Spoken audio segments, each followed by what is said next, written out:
Hello learners, I'm Geeta Chug. Welcome to my channel Learn English with Geeta Mam. Today we are going to read and understand the chapter Weathering the Storm in Ersama from Class 9 book Moments. It is about the cyclone that hit Orissa in October 1999. Odisha में अक्टूबर 1999 में जो cyclone आया था ये उस पे based story है. Fine. Due to this storm, thousands of people were killed and hundreds of villages were devastated. मतलब हज़ारों लोग किल हो गए थे इस स्टॉर्म के आने के बाद और बहुत से villages जो हैं they got destructed. Devastated means destructed. For 2 dreadful nights, Prashant, a young man, was marooned on the roof of a house.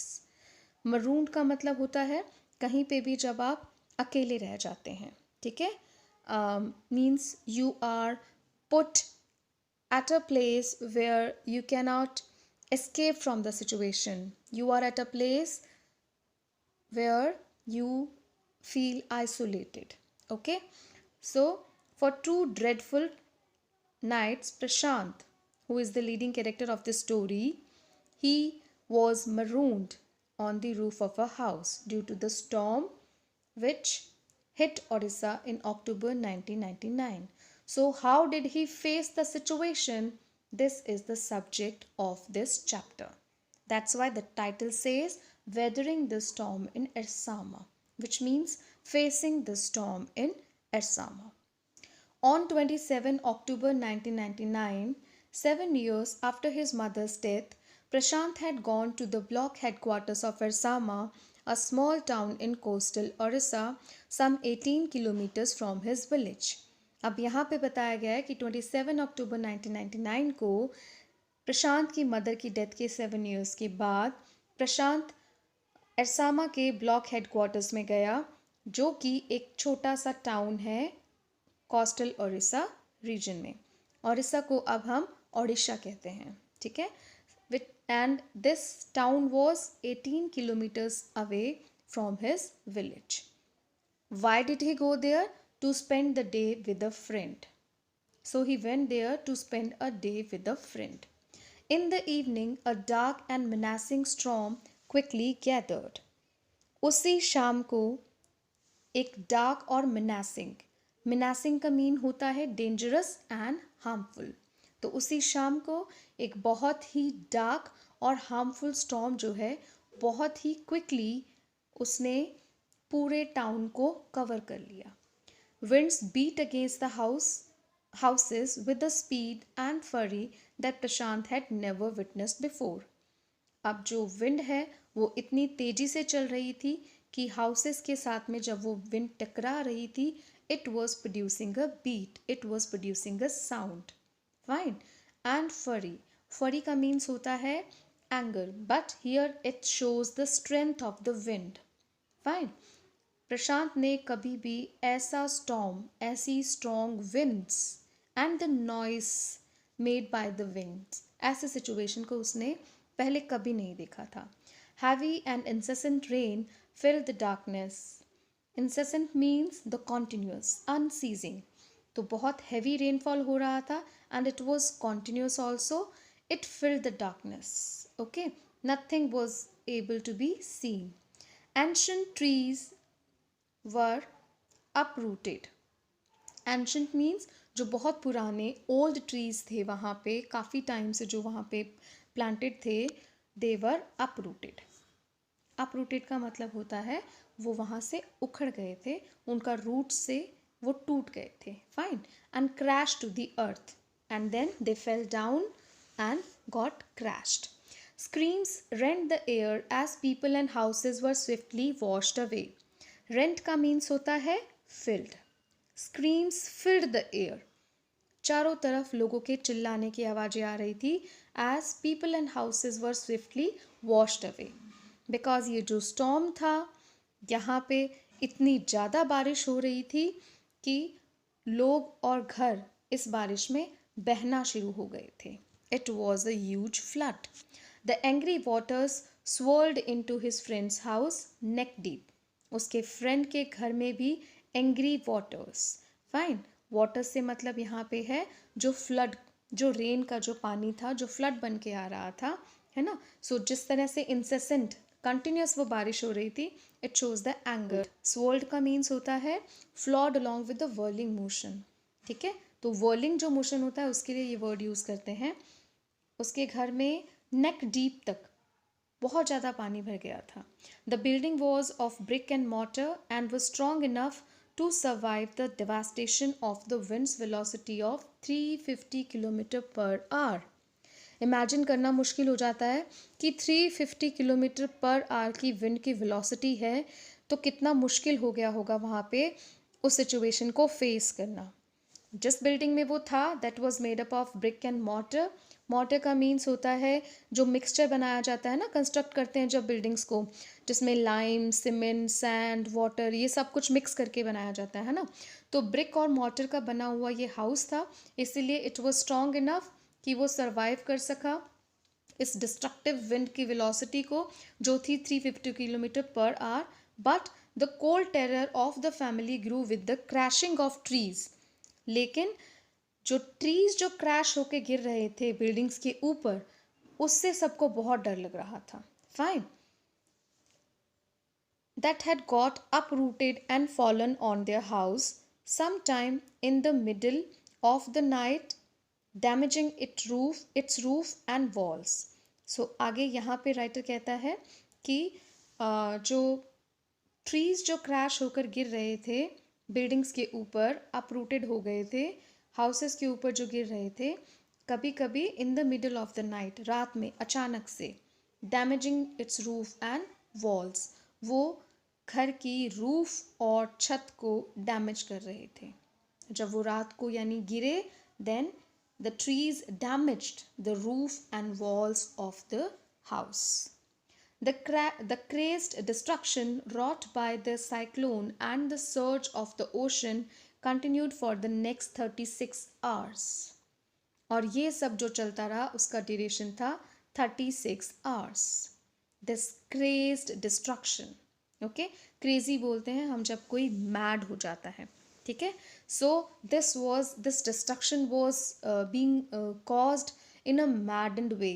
Fine, so this was wrought by the cyclone, कि जिस बुरी तरीके से साइक्लोन आया और जिस तरीके से ocean, surge of the ocean मतलब ओशन का जो गश था, ठीक है, पानी का जो बहाव था, वो कंटिन्यू रहा नेक्स्ट मॉर्निंग। सो ये बताया जा रहा है कि 36 आवर्स तक ये साइक्लोन इसी तरह से डिस्ट्रक्शन कॉज करता रहा, और जो ओशन है उनका वाटर जो है वो इसी तरह से गश करता रहा, फ्लड कॉज हो रहा था वहाँ पे। लेकिन विंड स्पीड जो है वो थोड़ी सी नेक्स्ट मॉर्निंग तक कुछ कम हो गई थी। To escape the waters rising in the house, Prashant and his friends family had taken refuge on the roof. अब वाटर जो बढ़ता जा रहा था उसका लेवल घर के अंदर, उससे बचने के लिए प्रशांत और उसके फ्रेंड की फैमिली ने रिफ्यूज का मीन्स होता है टेक शेल्टर। उन्होंने शेल्टर कहाँ लिया? रूफ पे।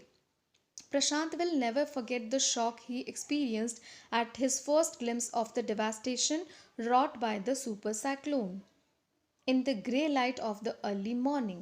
अब ये बताया जा रहा है ग्रे लाइट का मतलब जो धुंधली रोशनी अर्ली मॉर्निंग की जो होती है, उसमें जब प्रशांत ने देखा फर्स्ट ग्लिम्प्स यानी पहली झलक, जब उसने देखी उस डिवास्टेशन की जो उस सुपर साइक्लोन ने कॉज किया था, प्रशांत उसको कभी भी नहीं भूल सकता। उस एक्सपीरियंस को, उस शॉकिंग एक्सपीरियंस को वो कभी नहीं भूलेगा, ठीक है।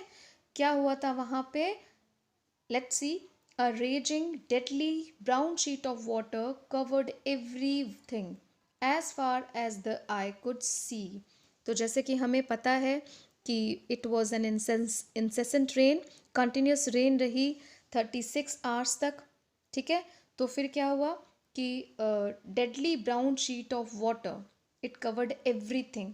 ब्राउन शीट बिकॉज एक तरीके से वो पानी जो था वो सड़कों पे आ गया था, it was muddy water, it was you can say sandy water, so it was not clean, that's why brown sheet of water is called here. Covered everything as far as the eye could see, it had covered everything so far.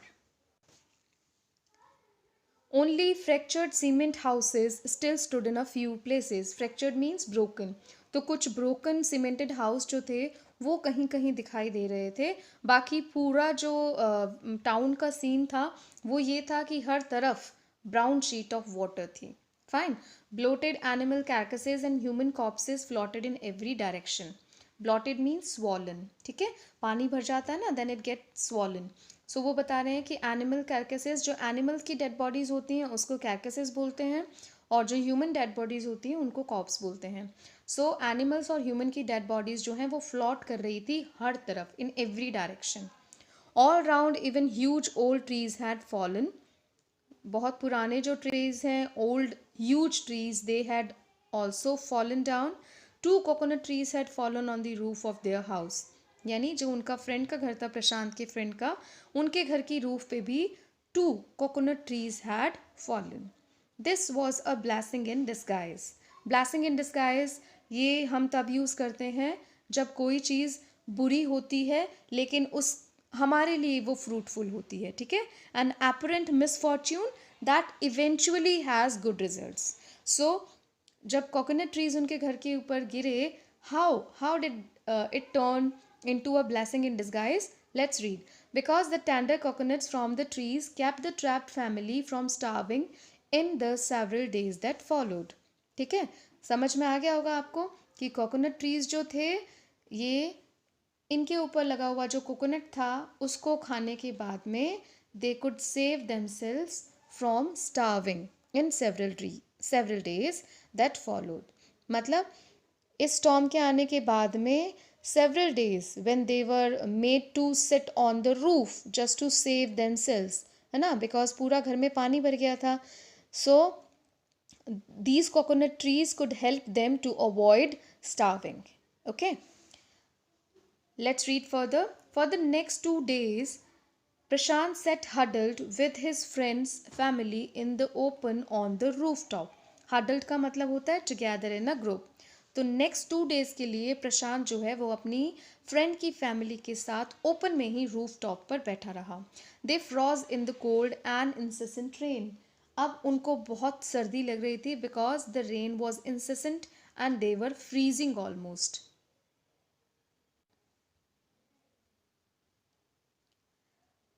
The rain water washed away Prashant tears.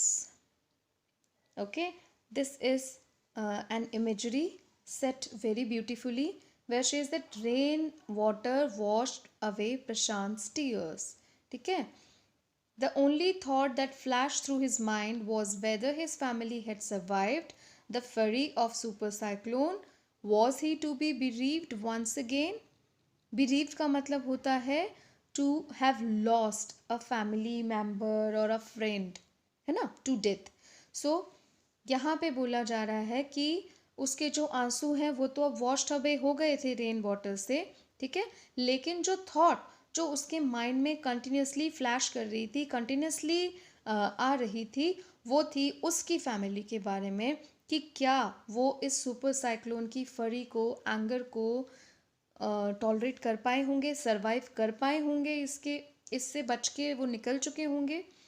Was he to be bereaved once again, या फिर जिस तरह से उसने पहले अपनी mother को खोया, this time he was to be separated from his family. ये फियर उसके मन में बार बार स्ट्राइक कर रहा था. 2 days later, which seemed to Prashant like 2 years, the rain ceased and the rain water slowly began to recede.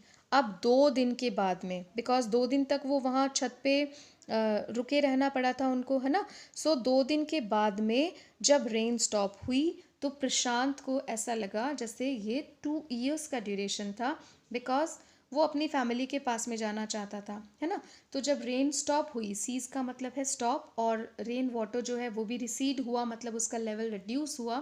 Prashant was determine to seek out his family without further delay. Seek out का मतलब होता है to search और to look for.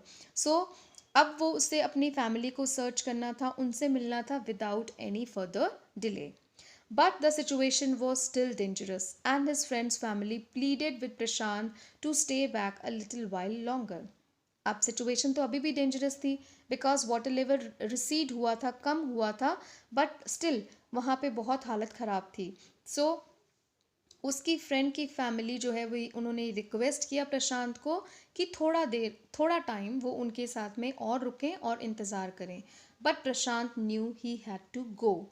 लेकिन प्रशांत को पता था कि फैमिली उसके लिए सबसे इम्पॉर्टेंट है, खुद से भी इम्पॉर्टेंट है। So he had to go. He equipped himself with a long sturdy stick and then started on his 18-kilometer expedition back to his village through the swollen flood waters.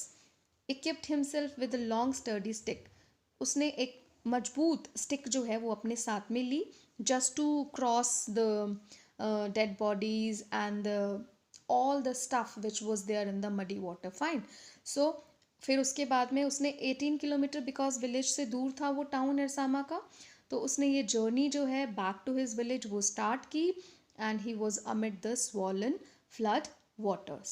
It was a journey he would never forget.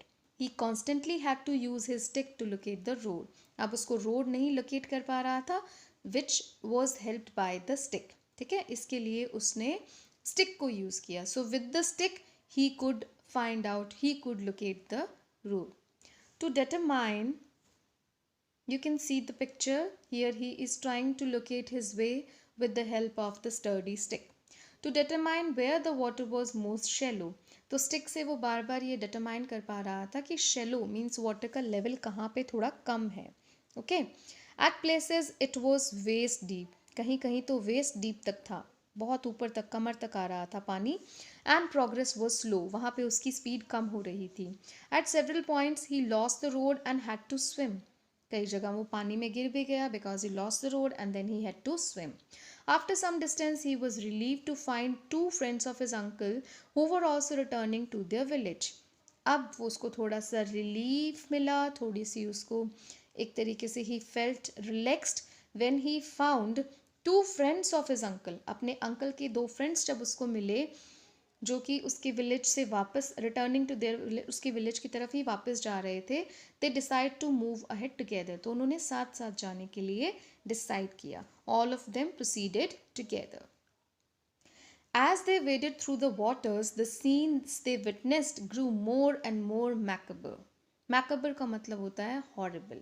तो जैसे ही उन्होंने water के अंदर से साथ साथ वेड करना, move करना शुरू किया, जो सीन उनके सामने आ रहे थे, जो वो विटनेस कर रहे थे, देख रहे थे, वो और भी डेंजरस और भी horrible, dangerous in terms of horror, कि बहुत डर लग रहा था उन चीज़ों को देख के, है ना। सो it was so painful for them to witness that disaster. They had to push away many human bodies, men, women, and children, and carcasses of dogs, goats, and cattle that had the current swept against them as they moved ahead. अब पानी के बहाव से, current से यहाँ पे मतलब है पानी का जो बहाव है, उससे कई डेड बॉडीज़, कैकसेस, ह्यूमन बॉडीज़, ये सब उनके आगे आ रही थी और उनको बहुत पेन हो रहा था। दे वर फीलिंग वेरी ऑड कि उनको उन बॉडीज़ को पुश करते हुए, साइड अवे करते हुए उनको अपना रास्ता बनाना पड़ रहा था। In every village that they passed they could barely see a house standing. Prashant now wept out loud and long. अब जिस भी विलेज के पास से वो निकले, वहाँ पे हार्डली उन्हें कोई एक सिंगल हाउस खड़ा हुआ दिखाई दे रहा था। प्रशांत could not control his emotions anymore and he just wept out loud and long. बहुत देर तक और बहुत जोर जोर से प्रशांत रोने लगा। He was sure that his family could not have survived this catastrophe. Catastrophe का मतलब है disaster. अब उसको ऐसा श्योर होता जा रहा था कि उसकी फैमिली सर्वाइव नहीं कर पाई होगी इस हॉरिबल डिजास्टर से। Fine. Eventually Prashant reached his village. So now it was the time when he reached his village. Kalikuta. This is the name of the village. Remember this. His heart went cold. Cold out of fear. Okay? Where their home once stood, there were only remnants of its roof. Remnants का मतलब होता है remains. सो जहाँ पे उसका घर कभी खड़ा था, वहाँ पे उसकी छत के सिर्फ कुछ टुकड़े या कुछ रिमेन्स थे। The house was not there. Some of their belongings were caught mangled and twisted in the branches of trees just visible above the dark waters. तो उनका घर का जो सामान था, है ना, बिलोंगिंग्स जो थी, वो उसे कुछ दिखाई दी जो मैंगल्ड एंड ट्विस्टेड, मतलब जो टूट गई थी, मुड़ गई थी, है ना, in the branches of trees, they were just visible above the dark waters, वो उसको दिखाई दे रही थी उस गहरे गंदे पानी के ऊपर. Young Prashant decided to go to the Red Cross shelter to look for his family. अब प्रशांत ने डिसाइड किया कि जो रेड क्रॉस शेल्टर वहाँ पे था, जो कि हेल्प कर रहा था फ्लड में फंसे हुए लोगों की, कि वो वहाँ जाएगा और अपनी फैमिली को सर्च करेगा.